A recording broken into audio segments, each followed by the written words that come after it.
Good afternoon, everyone. This is your host, Jawad Mir at Kingdom of Dreams podcast. Welcome back.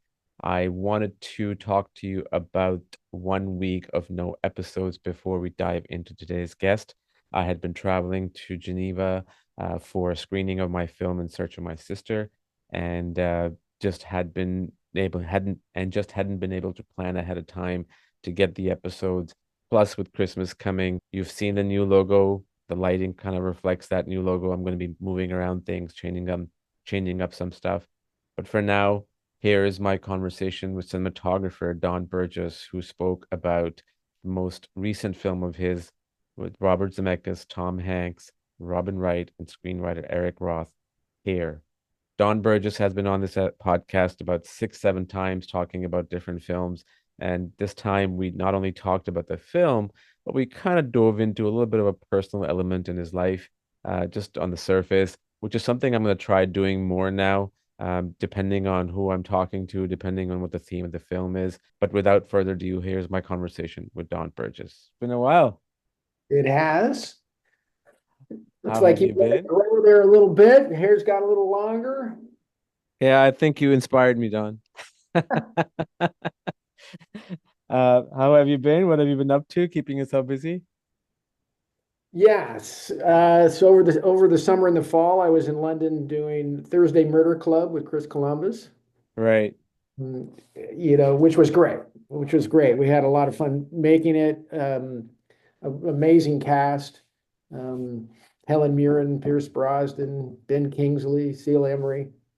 Oh wow. Oh So wow, yeah, that's exciting.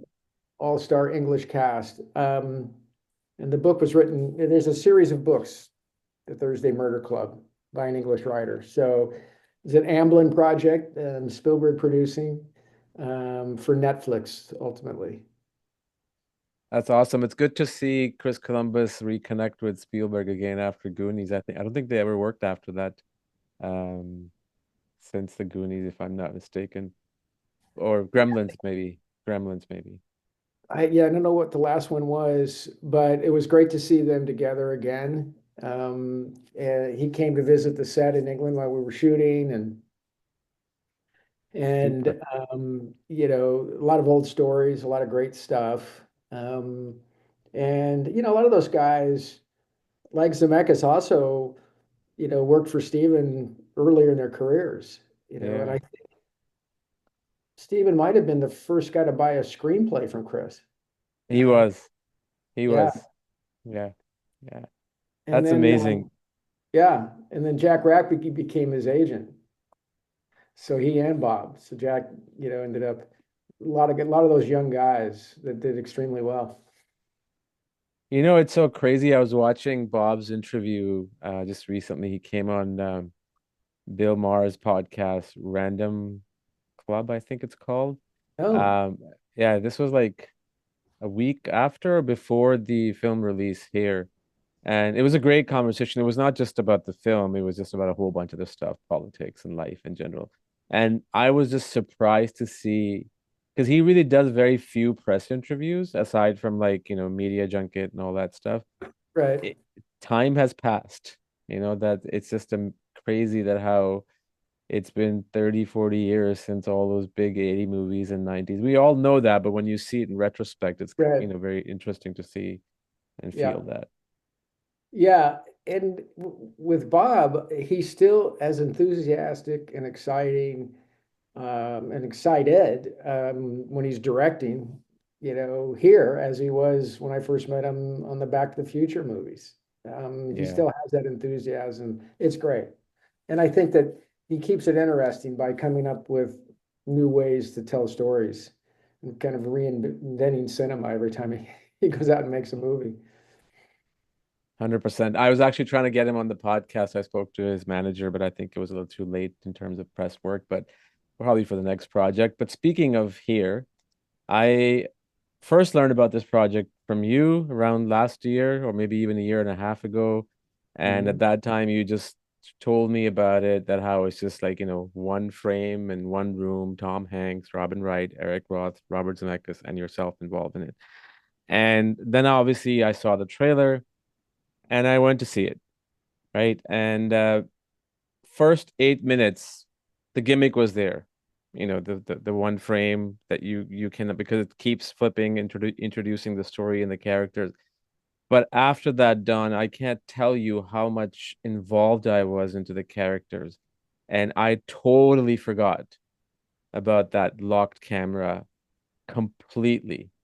And I was so heartbroken when found out that it didn't really do well at the box office, because it's one heck of a film.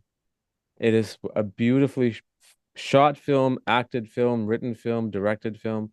I absolutely loved it. And I've seen it 3 times already. Oh, Um, wow. yeah, Fantastic. absolutely loved it. So really enjoyed it. Very moving film. You just never know. I thoroughly enjoyed making the movie. It was quite challenging. Where at first I thought it wasn't going to be challenging just because of the concept of it.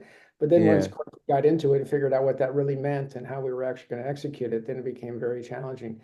But putting that aside, I took my youngest daughter, Britt, to the premiere at AFI Fest. Mm, And so it was at the Grauman's Chinese, and it was a full house, and it was a wonderful screening and very emotional. A lot of people were literally, had their handkerchiefs out by the end. mm. And it really connected with the audience. And so, and my daughter just loved the film and kept talking about it for days afterwards. Um, and she's uh, in her mid 30s, I'll say. I guess that's polite to say. I get Um, it. and so anyway, with the audience response and all of that, I thought,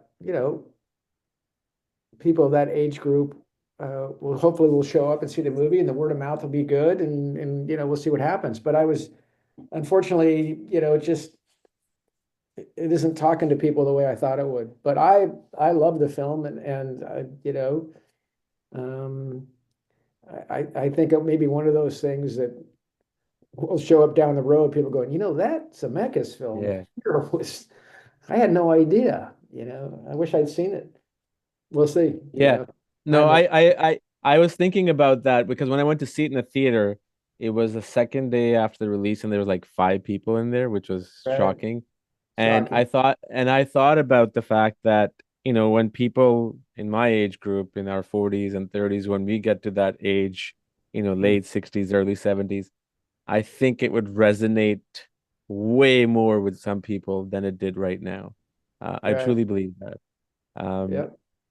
but yeah, technically, I was reading somewhere that you guys had, please correct me if I'm wrong. I just read this online on some media outlet that the crew kept running into the tripod and the camera kept moving and you guys had to reposition all the time. Is that accurate? It happened a few times, but Okay, somebody but it exaggerated. was, it was something that, one person was my first AC, yeah, Julian, it was his responsibility to make sure every morning that camera was in the exact same place.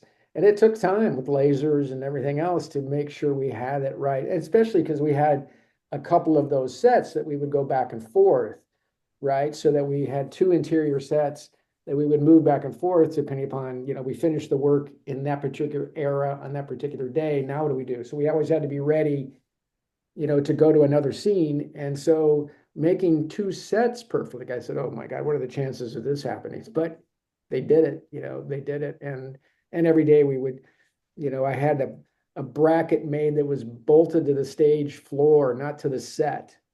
Um, and so we did, and Bob wanted the camera underslung so that if he wanted to move something under the camera, like one of the kids comes in and out perhaps or something, he could do that. And he wanted the camera to be, you know, he didn't want to feel the camera, right? He didn't want to bring too much attention to the camera. And so that was kind of what the depth of field part of it was, and choosing the right lens so there wasn't any drastic focus pulls that brought your attention to the camera.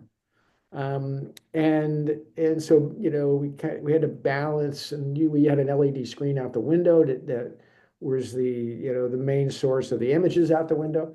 And so, exposure wise, we had to figure out how to get to as much depth of field that would help us sell this idea of, in essence, Bob would explain it to at the very beginning, in the very early stages of what he was in his mind, what he was seeing was it's like an iPhone, everything's in focus. And so I had to kind of, figure out what that really meant, and so we came up with the stop eventually, which was a 5.6, and the lens ultimately became a 35 millimeter lens. We were shooting 8K with the Red Raptor, and the format ended up being 16:9. So we started back in June of 22 shooting tests to start figuring out what it all meant, where we ended up. I probably tested 5 cameras. I even tested the iPhone, just to kind of look at those images they bought. So Bob, what is this really saying to you? And so, but ultimately that's where we ended up, and so there is some focus pulling going on, but it's very subtle and you don't really notice it. And so I think that was part of his, putting the person and, the people, the audience into that point of view, that they are a fly on a wall in essence, and all this, everything that's happened on this spot on the planet since the dinosaurs, is right here. So, Yeah. so yeah, so, it became, and also the fun part about it was that we picked a spot on the planet, which was in New Jersey. Um, and we based all of the math off of, well, what day is it actually in March? And Oh, and where would the sun be? And which way is the house actually facing? And so all of that is put into the lighting design of the film. that's amazing. When the time keeps shifting back and forth, especially in the beginning, I was just sort of taken Back to the Future, with the whole time concept, Mhm. which is kind of Right. cool. I don't think the intention was there, but I Right. probably felt myself that it was there. I told myself Mhm. that. Uh, the great thing about the technology that you guys used, I was watching some behind the scenes stuff. Literally this morning, it popped up on my LinkedIn too, is that how you guys were able to see the younger version of Hanks and Robin Wright, Yep. live on the set. Talk about that. What was that like? Right. So that's the first time that I've worked with aging actors, or de-aging actors in this case, in that Mm. way. Um, and so what we found was that, um, first of all, it was a tremendous help to the actors to see themselves, in essence, and we're watching it live, and then they would watch the playback of it in a pretty good image, to see on one screen, Tom Hanks and Robin Wright as they look today, and then you see the screen with the de-aging process done through all the imagery that existed prior to that, probably from Bosom Buddies on, I guess, and then look at the two images, and it was just fascinating to see it live. And I think it turned out to be a very good tool for the actors to see that, because a lot of the trick is for them to act the age, right? And every mannerism, getting up out of a chair, you know, is just different when you're 70 versus 17, and so I think all that helped them in their mindset of getting back into their own youth, and playing it into the character. So that part I thought worked out really well, in essence, for all of us, you know, that you could see what the wardrobe was going to look like, and they could look back at their performances, and perhaps put more energy into them, or whatever they were doing, to feel that, what it was like again to be bringing the girlfriend home for the first time from, in essence, high school. Yeah. And And so, yeah, so I think that technology allowed Bob to tell this story at this point and use the same actors to play the parts all the way from high school to um, somewhere in their 70s, I think. Yeah. No, it's one of the things I wanted to ask you. Do you remember? Because no matter what age you're in, like if you're in 40s or 30s, and if you look at your teen Mhm. years or when you're 70s and you look in your 40s or 30s, there's always that emotional feeling that kind of kicks in, like, oh, I remember my early years. Do you remember seeing that with the actors? And did you and Bob actually try to be in front of the camera and just kind of see your younger versions?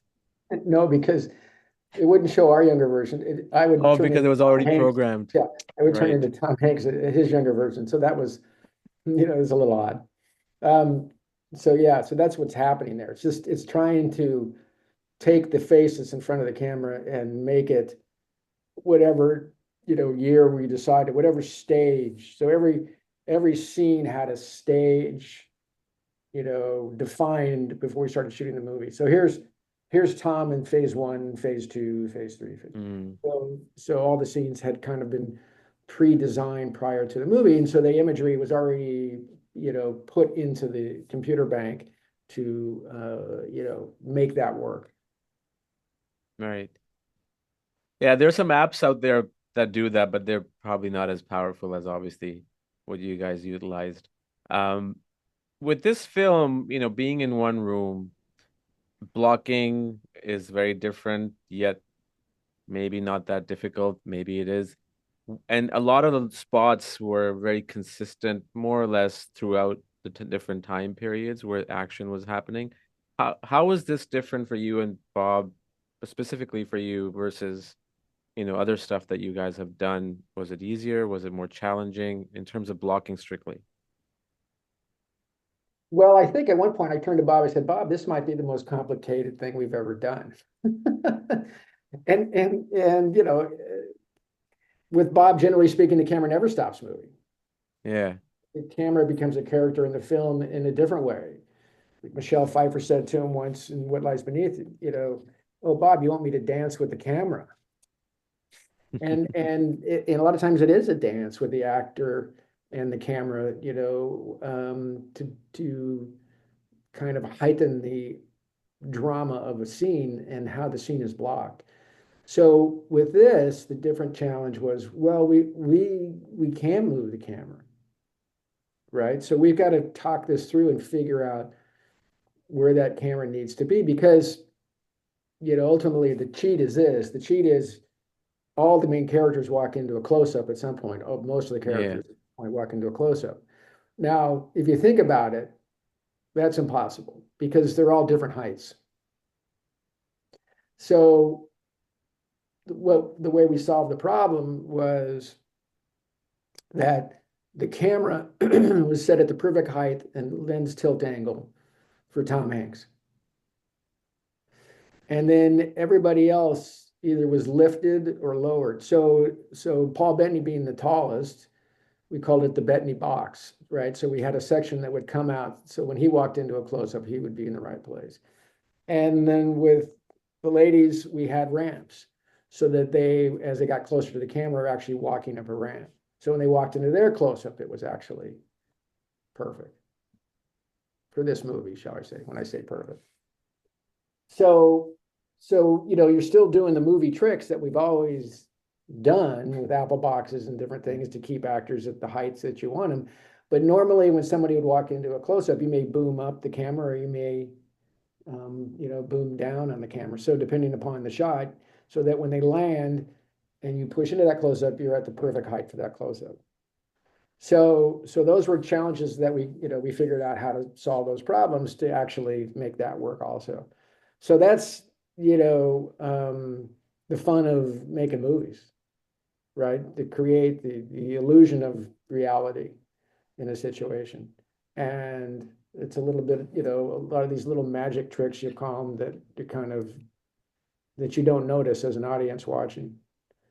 And I Yeah. think, what you said earlier is what ultimately we were trying to do is that unless you being a filmmaker, you're looking for that camera at the beginning of the film, and then the fact that it's not moving, and then the technique, drifts away because you're captivated by the story.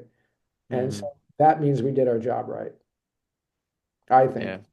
No, And I agree. the camera becomes seamless, and you got to think about it later. Go, oh, wait a minute, how did they do that? Now that I think about that. I will tell you, I'm not going to reveal what happens at the end, but I think you know where I'm going with this. I Mhm. figured out the first 8 minutes, I figured it was, like I knew, okay, how the camera is not moving. Then I was all in. And then when the ending came, that's when it registered. Oh, that was the case for the entire film, and I totally forgot about it. You know what I'm Right, talking about, right? right. Yeah, absolutely. Yeah. Yeah. Yeah, it makes it that much And more powerful, I think. I I thought that the way it wrapped up, oh man, like I can't tell you, Don, like my parents are old, and eventually obviously we all get old, and just that moment of that thing that you live with, the memory, regret and all those other emotions is very, very powerful. And Robin and Tom, man, it just did a phenomenal job like delivering that. I was like really engrossed in their story so well. It was like Forrest, what's his name, Forrest and Jenny back Right. again, and just Right. reliving through all those experiences and emotions. Yes. Yeah, absolutely. Yeah, I mean, look, if we get the audience that has seen the movie, and hopefully more and more will see it as the years go on. If no other message, it's Robin's message when they throw her the surprise birthday party, and she says all the things that she didn't get to do, that she Yeah. wanted to do. And I hope that the younger audience that see it get that part of it. It's like this is no dress rehearsal. This is the real thing. This is all we Yeah. get. Make the most out of it. Yeah. My rule of life in the last 15 years is I literally think about taking an action, and I think about when I'm 85, and if I have to look back at this moment and I didn't do it, I don't want to have that feeling. Even if I miserably fail at it right now, it's Right. okay. Just do it. Do you look back at anything in your own life? I'm sorry if I'm asking something personal that you wish you had done, Well, I've had a very adventurous life, of course. and so the way I'll answer that question is this. My father died at age 61, Right. right? And that was before Forrest Gump came out, right? That was before a lot of things that I've done in life he didn't get to see. Mm, And there's a lot of questions that I'd like to ask him that I never got around to asking him. And and so those things I regret are the why didn't I ask him that question? Why didn't I ask my mother that question? And they're the only ones that can answer it. So I was given a gift for Christmas from my youngest daughter. mm, And the gift was this. The gift was, I've signed you up for this story company. And every week they're going to send you a question and you're going to have to answer the question. And so at the end of the year, then we'll make the book out of that. And so I did that. And it became a wonderful tool to, I made up enough copies for all the grandkids to have. So at some point, they'll read it, I hope. But it's a mm. lot of like things about my life that you never get around to having those conversations with them. And by the time they're ready to have the conversations, you might not be around. So that's my why didn't I ask those questions? And Yeah. maybe some of them I know the answers to, but I don't really. I'm assuming that's the answer to that question. Again, and please just stop me if I'm going a little too deep here, because this is an interesting convers topic for me too, because just my relationship with my parents is amazing, but there's always certain things that you just, at least for me, you want to say it, you want to ask, but you just don't know how to ask or how to say it. Sure. W- Was there, whether it's with with your kids or with your parents, was it more so just an awkward topic, or was it just not having you know, the the the the strength to ask the question, or just something else completely? I think it's probably all of those things. I think Mm, that the family that my father grew up in, he was Mormon, hmm. and he left the church, in high school and Right. with my mom. And so we weren't raised Mormon. But a lot of that influence, I think, developed a relationship between the father and the son that was in that family. They never talked about themselves whatsoever. Now, as it turns out, two of the brothers were architects, and one of them, like we found out, designed the Canyon Springs Hotel in Palm Springs, and about 40 mid-century homes that are there that are in books, to this day. And I've Sure. asked everybody in the family, all my older cousins, and a lot of them were in the construction business. I said, "Did you guys know that Ken designed the Canyon Springs Hotel, which was a famous, iconic hotel in the '60s in Palm Springs?" No, nobody in the family knew until the guy that's writing the book about mid-century architecture found me, and I ended up having a conversation and learning about my uncle, who, by the way, was probably he was a wonderful guy, and we always enjoyed Uncle Ken, when he came by. My dad and him had a great relationship, but it was because of the way that they were raised. They just didn't talk about what they had done. They were never patting themselves on the back for anything. Now, I had a very good relationship with my dad. We actually lived together after my parents got divorced after 30 years, and we ended up living together for a few years. And I worked for him. He was a designer and builder of rock swimming pools in Southern California, and built a lot of other things too. And so it wasn't like he went one way and I went the other, and I left the house when I was out of high school. It wasn't that way at all. We were actually close, I think, for a father-son relationship. But there were certain things that I didn't feel comfortable, I guess, asking him at the time about his life. And it was, I think some of it had to, that I was insecure about it, I guess, or there was some politeness involved of things you didn't talk about, Hmm. because it was different in that era. Um, I think. But fortunately for me, he was very engaged and involved in all the things that we did growing up, from coaching Little League to, if you saw Yeah. the skateboard documentary, all the stuff he did. He was always doing things for the kids in the Palisades. He was very involved in that. Yeah. And so in that way, we had a very close relationship. But then again, there's certain things that I'd sure like to know that I never got around to asking him. Yeah. It's interesting you mentioned that, how the pat in the back, right? Like, I've learned about things of my dad, the titles that he had held back home. I'm not gonna get into that but it was just crazy that I never knew that he was actually running a city, an entire city, and he never told me about it, us about it. And I think I'm like that with my son too, where I don't really talk about what I do. I don't know if it's a father-son thing. Like, I'll say what I do, but I won't say, "Oh, look what I did, such an amazing thing."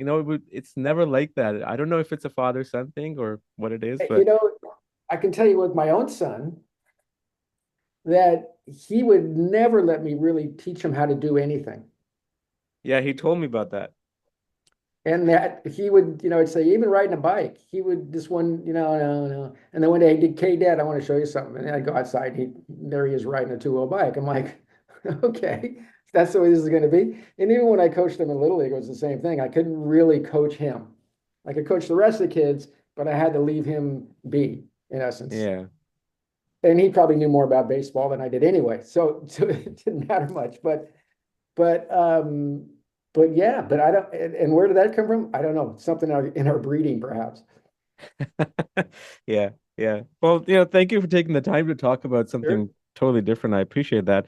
Going back to here, there was well, I shouldn't say a shot because everything was more or less one Right. shot, but that scene where there's a painting by the window and Tom Hanks is standing there and the lighting there is so amazing that even before the painting is talked about, the light it's way far at the end of the room and Mhm. you are still able to see what it is and the attention that it pulls you in. Lighting the entire film, especially the indoor parts, keeping it consistent throughout, obviously, at least in one time period.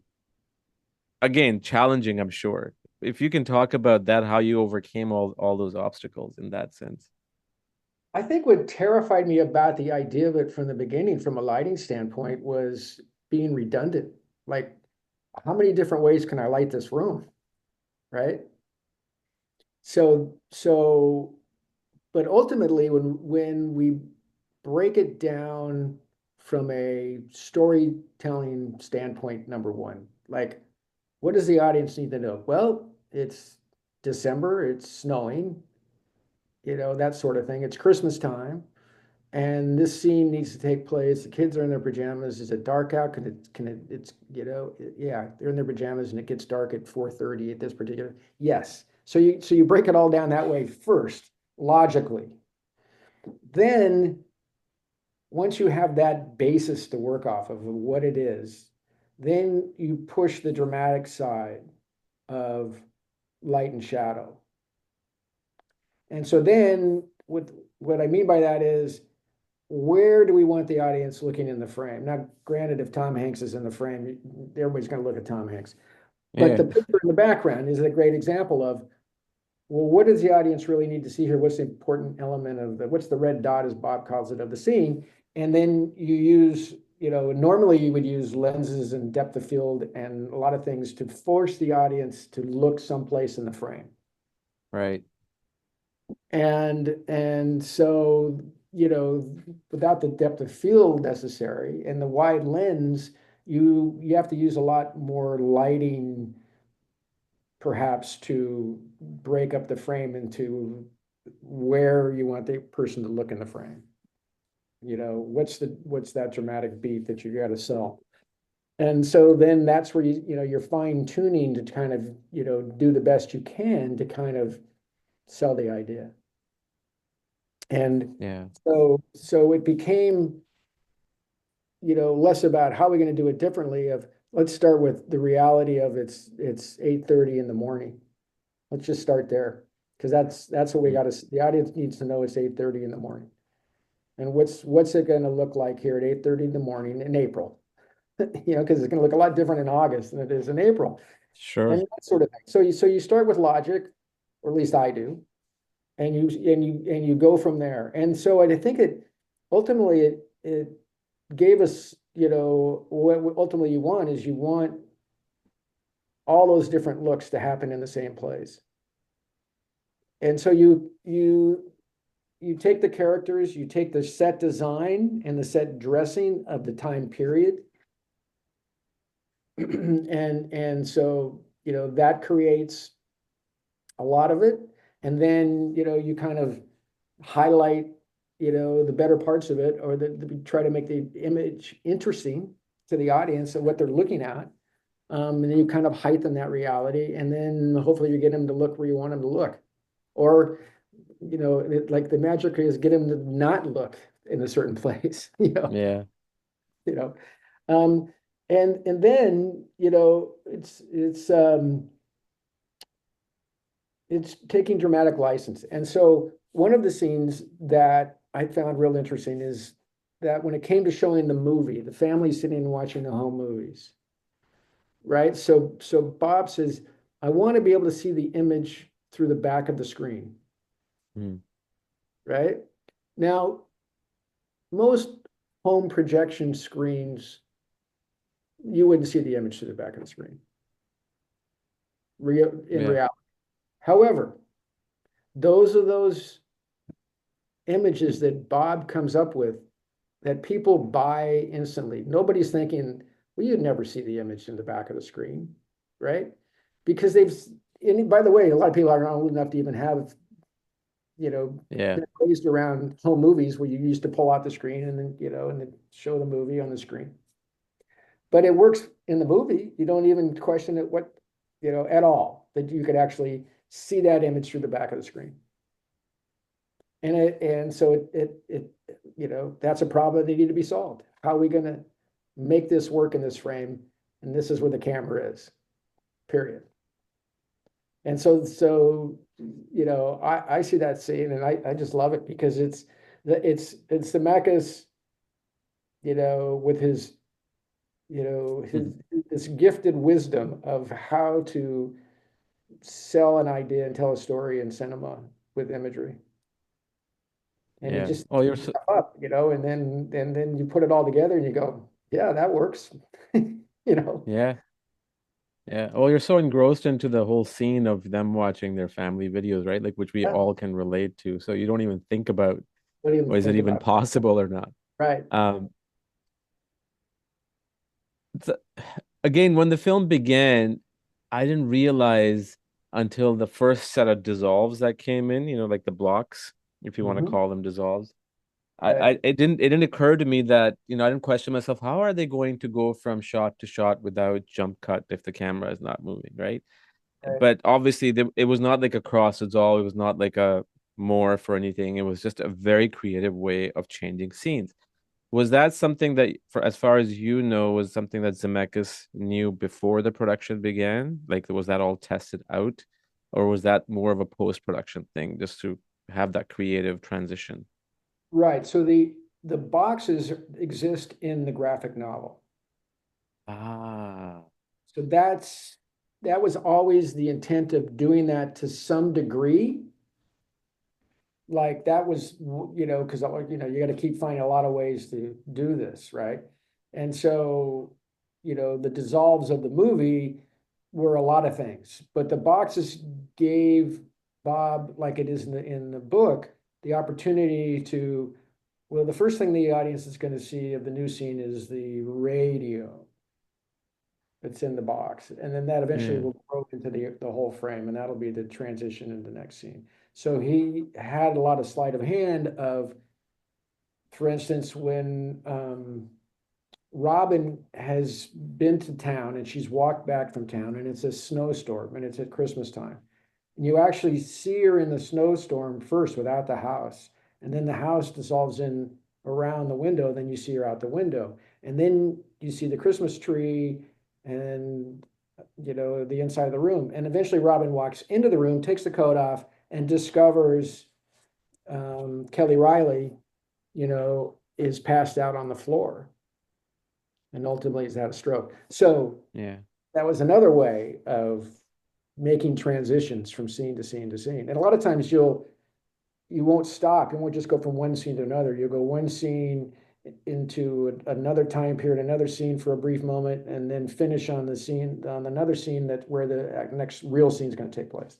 So that sort of thing was trial and error in the editing room for Bob to kind of make the movie flow, right, and not be distracting, and yet be interesting, and all those things that you need to do to make something this crazy idea actually work.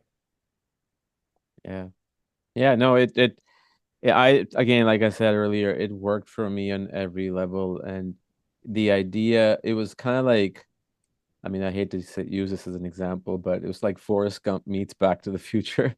Essentially, it was like you're going Right, back and forth in time, and the right, the arc of the characters, and just a marriage story, like a family story, how it evolves over time, and that's what ticks me off so much as a movie lover, as an audience, that it's such a relatable story. I mean, who cannot relate to it?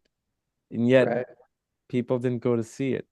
But right. again, that's just the way movie business is. Yeah, I mean, it was a little unlucky that we had a major election in America, within a week Yeah. of that, a very kind of crazy election that had everybody up in arms in one way or another. Yeah. And so that probably didn't help the situation. Um, but then again, if we knew how to make hits every time, we'd make hits every time, right? Um, but Bob um, has had the opportunity to make these movies, and of course, it's nice when he can, his friend Eric Roth calls and say, "What are you doing, Bob?" He says, "Well, I got this idea and everything else." And he goes, "You want some help?" I mean, that's ultimately how this thing came together. And then, they Tom read it and loved it, and they were off to the races. But you wouldn't think that, um, you know, how things have changed to have Yeah. Bob Zemeckis, Eric Roth, Tom Hanks, and Robin Wright, in a movie, and so few people went to actually see it. It's Yeah. just Yeah, I would disagree with you that it had to do with elections at all because I think it's just the audience mindset is completely different. yeah. I mean, Obviously, I just at the time I was like, you're battling yeah, advertising dollars against advertising election. But um, it wasn't long after that that other movies did extremely well. So maybe it mm, had nothing to do with it, like you said. yeah, yeah. No, it's listen, if you talk, I'm sure you will talk to Bob. Just tell him I absolutely love the film. It's one of his best works in my view. It's totally one of his best works. Very underrated, but it will become timely with time for sure. I think so. Because it's like this hybrid between cinema and theater in a lot of ways, right? So it's the first time that he ever rehearsed a movie like this. Mm, So he rehearsed the whole movie with the actors long before we did it. In essence, probably his own proof of concept that he could actually make all this work. So they did an extensive amount of rehearsing, which I think is more of a theatrical way to approach it than a cinematic way to do it. yeah. So that to kind of because you had to have some concept of the blocking and what everybody was going to do and how they were going to do it and where the furniture was going to be, how the because once you set it up, you got to have a lot of confidence that you can make every scene in the movie work. Yeah. Yeah, halfway through the film, oh, that couch was not in the right spot. That's true. Should we Yeah, stop? yeah, I can't. Now what am I going to do? I can't. We gotta find the ribbon, it's stuffed in the couch. The couch has got to be there. Yeah. Yeah, So which brings me to continuity. That must have been an interesting challenge too.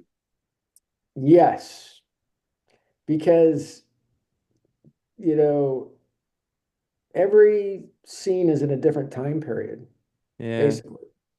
And so, what kind of phone was it? Did they have television sets yet? There's the radio? Um, is it a push button phone yet, or is it the one with the antenna, or is it on a cord? All that stuff you have to Yeah, figure yeah. out for every scene. And so the continuity sheet that was made up by our continuity person, every department, even myself, would sit down and go through it with her, so that I'd say, yeah, no, it's 10:30, on Tuesday, and it's June 12th, and the sun sets at and the sun rises at and the apex of the sun is here. So all of that is in the notes, in the continuity notes. And then because we would go back with Bob and we'd re-talk it and say things like, it's 8 o'clock, but it's August in New Jersey.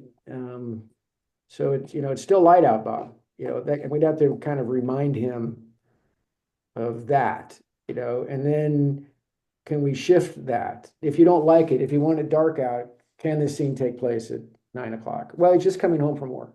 So it's got to be, he's coming in with his briefcase. So it's got to be this time. So you have to talk through that in more detail than you normally would, I think, in most films.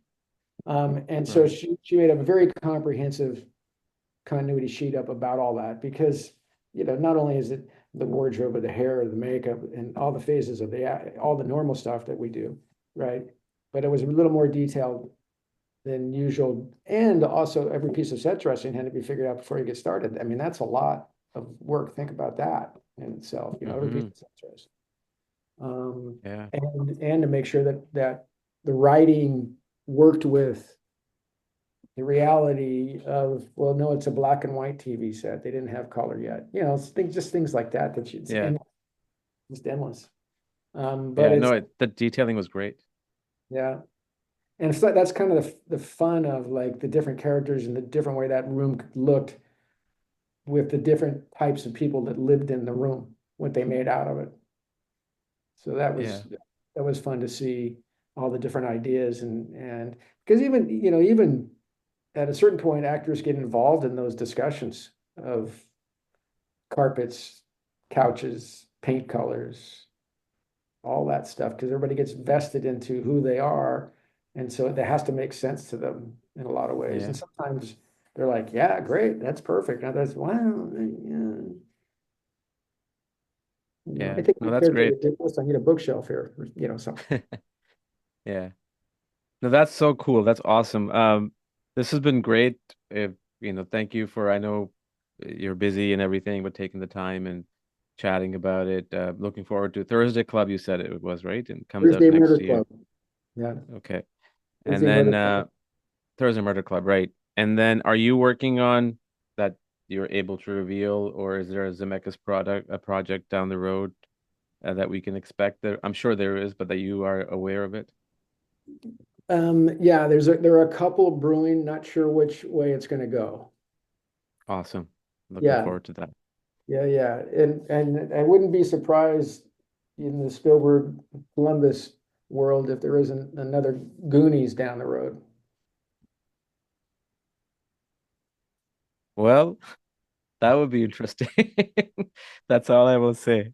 That's awesome. That's really cool. I also think Thursday Murder Club. I mean, it's like, with Knives Out and Agatha Christie movies with Kenneth Branagh Mhm. and everything. It could Right. be like a whole series down the road, right? So Yeah. depending how it does and everything, but that would be exciting. That's awesome. Super cool. Yeah. Anything exciting for you that you're packing your bags after Christmas to go and shoot? No, nothing yet. I just got back from Vancouver. I was up in Canada for a little Oh, while, but just doing commercials and things, and looking for, it gets a little tricky. I've got to allow some time for the Zemeckis thing to pan out to see when that would go, before I jump on something, commit. Yeah. can, yeah, yeah. Oh, I made a mistake earlier talking about Goonies. It's not Goonies that they're talking about too. It's Gremlins? Yeah, it's Gremlins. Thank you. Okay. It's one of those G movies.